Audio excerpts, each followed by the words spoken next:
Now, today we are going to discuss something about the graphical method for calculation of the forces in the members of a truss.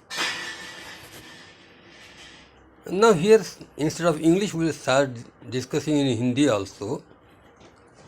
पहले जो figure दे रखा है उसको ठीक उसी angle और उसी डिस्टेंस को ले करके अपनी जगह बना लो। जो स्केल आपको सिलेक्ट करना है वो सिलेक्ट कर लो। 1 centimetre is equal to 5 metre, 1 centimetre is equal to 2 metre, 1 centimetre 1 metre. जो भी अपने पास स्पेस अवेलेबल है उस स्पेस को देख करके वो स्केल सिलेक्ट कर लो। उस एंगल से ठीक ऐसा ही चित्र बना लो जैसा कि आपको बताया गया है कि उसमें फोर्सेस निकालना है। अब उस फोर्सेस में नाम डाल दो A, B, C, D, E etcetera, जैसे भी आपको डालना है। There is no hard and fast rule as such. अब नाम डालने के बाद स्केल पे ये पूरा बन जाने के बाद इसकी रिएक्शन निकाल लो और रिएक्शन यहाँ लिख दो, क्योंकि रिएक्शन अपन पहले निकाल चुके हैं। फिर भी रिएक्शन निकालने के लिए this into this distance, this into this distance is equal to R B into this distance. R B आ जाएगी। आर बी आने के बाद में total force minus R B, आपको आर ए की वैल्यू मिल जाएगी। एक बार फोर्सेस आ जाएं उसके बाद में क्या करना है, ये जो डायग्राम बनाया है इसको स्पेस डायग्राम में कन्वर्ट करना है। स्पेस डायग्राम करने के लिए अपने को बाउज नोटेशन का उपयोग करना है। बाउज नोटेशन का मतलब दो फोर्सेस के बीच में जो स्पेस है, दो फोर्सेस के बीच में जो या दो मेंबर के बीच में जितनी स्पेस खाली पड़ी है उसको किसी एक नंबर या नाम से रिप्रेजेंट करना है। जस्ट फॉर एग्जांपल, ये मेंबर और ये मेंबर के बीच में जो खाली जगह है उसको नंबर दिया मैंने 1। नंबर देखते समय ध्यान रखना हमेशा वो क्लॉकवाइज ही देना है, क्लॉकवाइज ही देना है। तो यहाँ से यदि एक को 1 लिखा है, इन दो मेंबर फोर्स के बीच में 2 लिखा है, यहाँ से इसके बीच में 3 लिखा है, यहाँ से यहाँ तक के बीच में 4, फिर 5, 6 और 7। आपने देखा पूरा क्लॉकवाइज चल रहा है। हर मेंबर जो है क्लॉकवाइज देना है। एक बार ये मेंबर को नंबर दे दिए, क्योंकि अपन अल्फ़ाबेट यहाँ दे रहे हैं इसलिए स्पेस डायग्राम में अपन नंबर का प्रयोग करेंगे। आप ये भी कर सकते हो कि यदि ABCD ये दिया हुआ है तो इसको आप स्मॉल ABCD भी कर सकते हो और किसी भी ढंग से कर सकते हो, पर generally it is preferable to give the numbers when these are letters are given, और you can go in the right reverse direction also. अब जब स्पेस डायग्राम पूरा हो गया, इस स्पेस में अपन ने नंबर डाल दिए। अब अपने को वेक्टर डायग्राम बनाना है। वेक्टर डायग्राम मतलब फोर्स डायग्राम। ये फोर्सेस दिख रहे हैं आपको। इस फोर्सेस को बेस मान करके अपने पास जो स्पेस अवेलेबल है उसको देख करके कोई स्केल अश्यूम कर लेना। 1 सेंटीमीटर बताओ इतना किलो न्यूटन, 1 सेंटीमीटर तो इतने किलो न्यूटन, जो भी करना है उसको मान करके अब वो लिख देना कि फोर्स स्केल क्या है अपनी। 1 सेंटीमीटर इज इक्वल टू से 5 किलो न्यूटन। अब यहाँ से आने के बाद में ये अपना स्पेस डायग्राम पूरा हो गया। अब अपने को वेक्टर डायग्राम बनाना है, तो वेक्टर डायग्राम के लिए फिर अपन क्या करेंगे, वो कि वही स्पेस डायग्राम देखो यहाँ बनाया था, वही स्पेस डायग्राम फिर मैंने यहाँ बनाया है। वही स्पेस डायग्राम मैंने यहाँ बनाया है।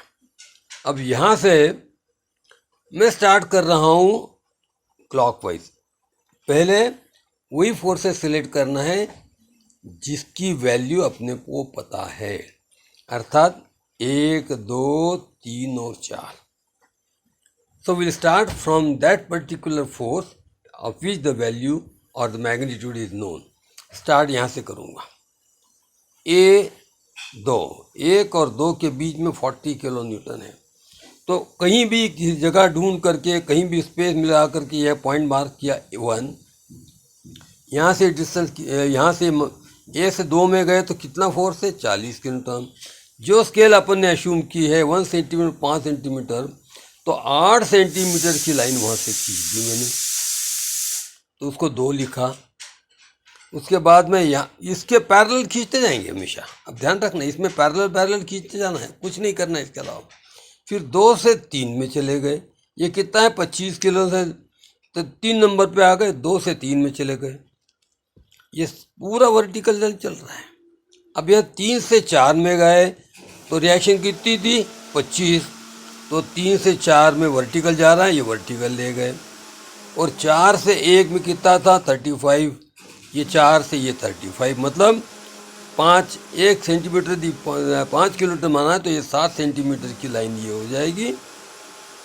और बाकी ये जो है 5 सेंटीमीटर की लाइन ये हो जाएगी। इस प्रकार से अलग अलग करके अपन एक बार ये वर्टिकल पूरा हो जाए।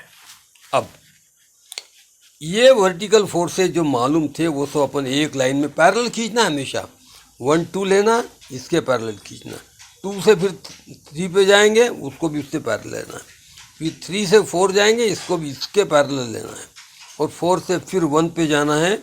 तो जैसे उसने उस प्रकार से, यदि ये नीचे जा रहा है तो नीचे लाना, ऊपर जा रहा है तो उसको ऊपर बना लेना।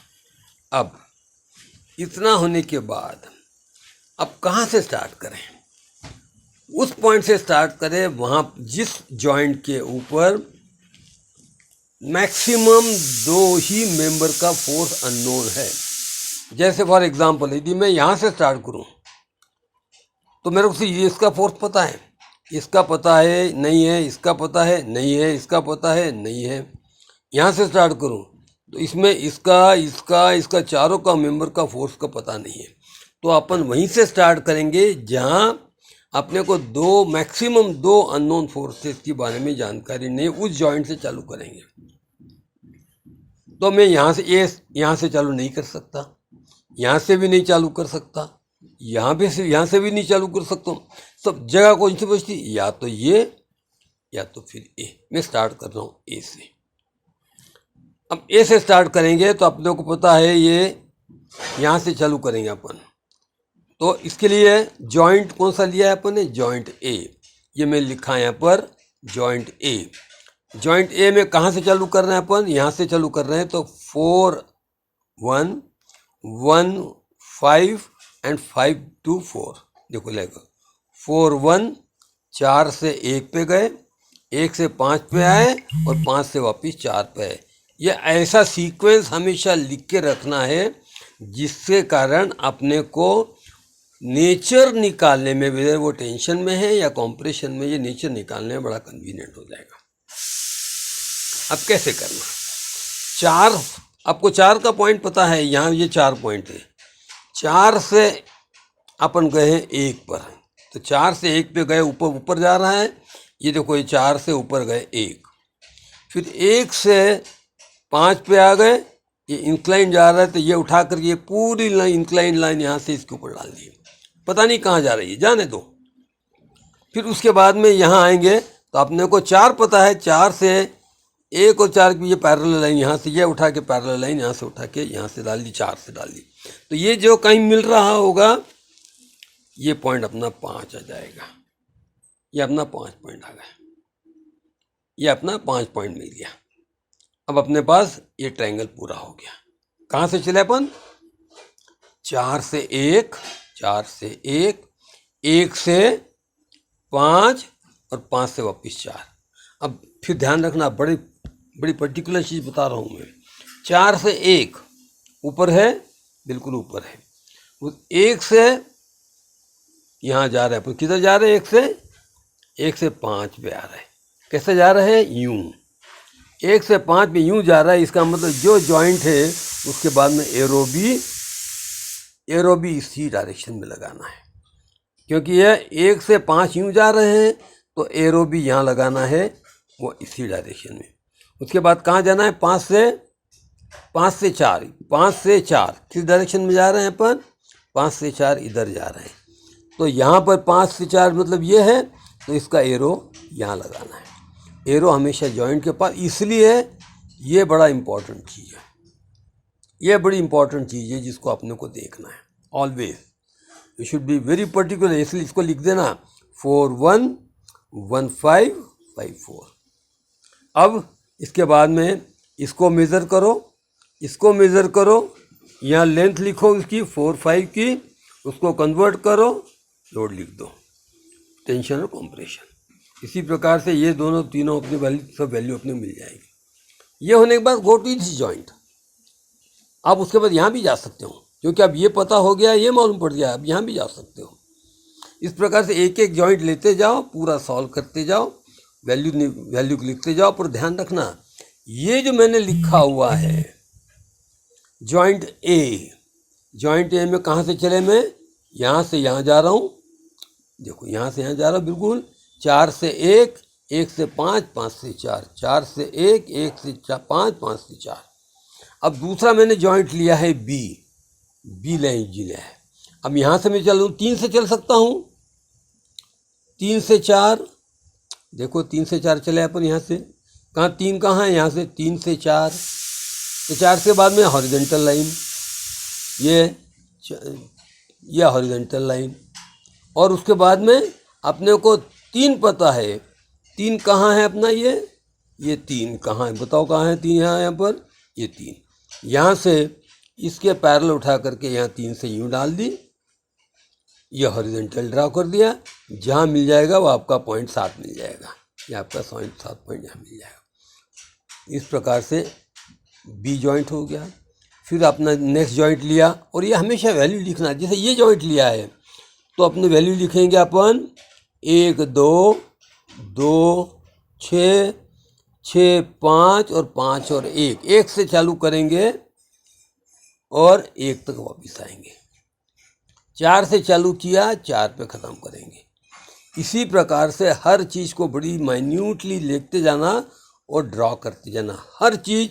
जैसे ये किया है तो इसके पैरेलल लाइन ड्रॉ करना पड़ेगा अपने को हमेशा, रोलर स्केल लेकर के इसको पैरेलल ड्रॉ करते जाओ। एक आधा और मैं एग्जांपल ले रहा हूँ, जैसे ये लिया है मैंने जॉइंट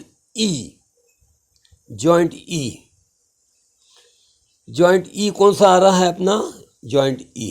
कहाँ से स्टार्ट करूँगा मैं, यहाँ से चलूँगा 1 2, मतलब 1 और 2, 1 और 2। उसके बाद में 2 से कहाँ जाएंगे अपन, 1 और 2 आ गया, फिर 2 से कहाँ जाएंगे अपन, यहाँ पर 6 पे। देखो 2 से फिर हॉरिजॉन्टल हॉरिजॉन्टल लाइन खींचिए, पता नहीं कहाँ की चली जा रही थी, अपन ने जाने दिया उसको। और उसके बाद में अपने को ये 5 पॉइंट मालूम था, 5 से पैरेलल खींचो, यहाँ पर 5 से ये पैरेलल लाइन खींची, और ये जो जब जहाँ मिलेगी उस पॉइंट को कनेक्ट कर दिया है। ये 5 से लाइन खींचिए, ऐसी बिल्कुल हो, ये ऐसी लाइन खींचिए 5 से, ये जो यहाँ मिली इस पॉइंट को अपन ने 7 मार्क कर दिया। इसके बाद इसको मेज़र लिखते चले जाओ, यहाँ मेज़र करते चले जाओ, कन्वर्ट करते चले जाओ, और जैसे मैंने कहा है ठीक ऐसा ही प्रयोग करना है जो लिखा है।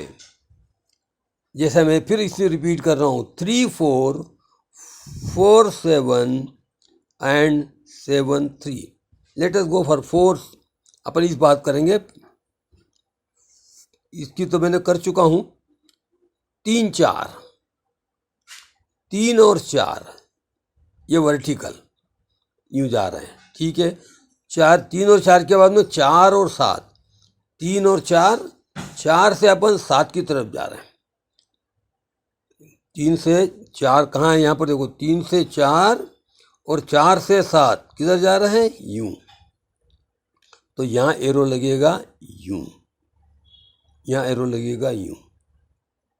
7 के बाद में कहाँ जा रहे हैं अपन, 7 से 3, ये 7 से कहाँ जाएंगे अपन, यहाँ कहाँ 7 आ गया, 7 से 3, 3 कहाँ है, नीचे, 7 से 3, देखो ये 7 से 3, मतलब यहाँ एरो कहाँ लगेगा, यहाँ पर 3, यहाँ एरो लगेगा यहाँ पर ऐसा।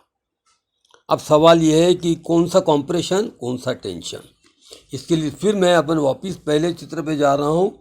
मैंने मेंशन कर दिया है यहाँ पर कि दो एरो जो फेस टू फेस है उसको टेंशन कहेंगे, बैक टू बैक है इसको अपन कॉम्प्रेशन कहेंगे। इस प्रकार से अपन जो है ग्राफिकल मेथड से ट्रेसेस मेंबर्स का फोर्सेस निकाल सकते हैं।